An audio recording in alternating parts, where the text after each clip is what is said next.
warahmatullahi wabarakatuh. Saya Avelani Anggitasya dari Program Studi Pendidikan Bahasa Mandarin Universitas Negeri Malang.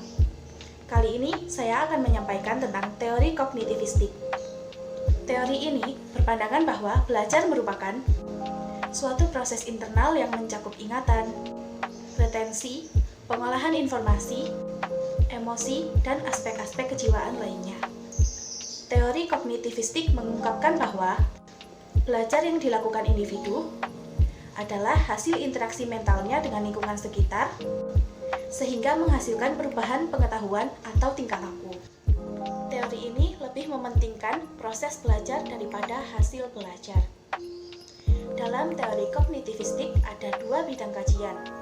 Yang pertama, belajar tidak hanya melibatkan stimulus dan respon, tetapi juga melibatkan proses berpikir yang sangat kompleks. Yang kedua, ilmu pengetahuan dibangun dalam diri seseorang melalui proses interaksi yang berkesinambungan dengan lingkungan. Saya mengambil contoh yaitu video ini. Dalam video tersebut, menampilkan seorang guru yang mengajarkan cara mencuci tangan yang benar kepada seorang anak. Meskipun anak tersebut sudah mengetahui bagaimana mencuci tangan, namun dia belum menerapkan tata cara mencuci tangan yang baik dan benar.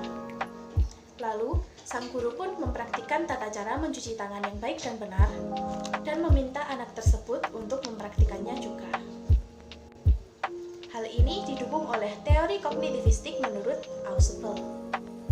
Karena proses belajar terjadi jika siswa mampu mengasimilasikan pengetahuan yang dimilikinya dengan pengetahuan yang baru, seperti dalam video yang sudah saya sebutkan tadi.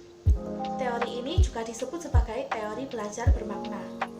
Menurut Ausubel, belajar seharusnya merupakan asimilasi yang bermakna bagi siswa. Materi yang dipelajari diasimilasikan dan dihubungkan dengan pengetahuan yang dimiliki siswa dalam bentuk struktur kognitif. Teori Ausubel memiliki beberapa prinsip. Yang pertama, proses belajar akan terjadi jika seseorang mampu mengasimilasikan pengetahuan yang dimilikinya dengan pengetahuan baru. Yang kedua, proses belajar akan terjadi melalui tahap-tahap berupa memperhatikan stimulus, memahami makna stimulus, menyimpan dan menggunakan informasi yang sudah dipahami.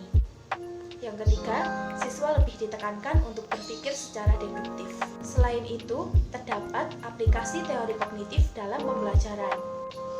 Yang pertama, keterlibatan siswa secara aktif amat dipentingkan. Yang kedua, untuk meningkatkan minat dan retensi belajar, perlu mengaitkan pengetahuan baru dengan struktur kognitif yang dimiliki siswa. Yang ketiga, materi pelajaran disusun dengan menggunakan pola atau logika tertentu dari yang sederhana ke kompleks. Yang keempat, perbedaan individu pada siswa perlu diperhatikan karena sangat mempengaruhi keberhasilan belajar.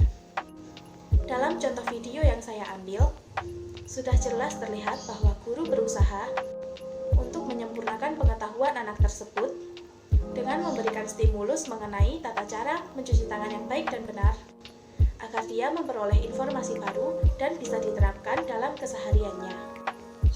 Sekian dari saya dan terima kasih. Assalamualaikum warahmatullahi wabarakatuh.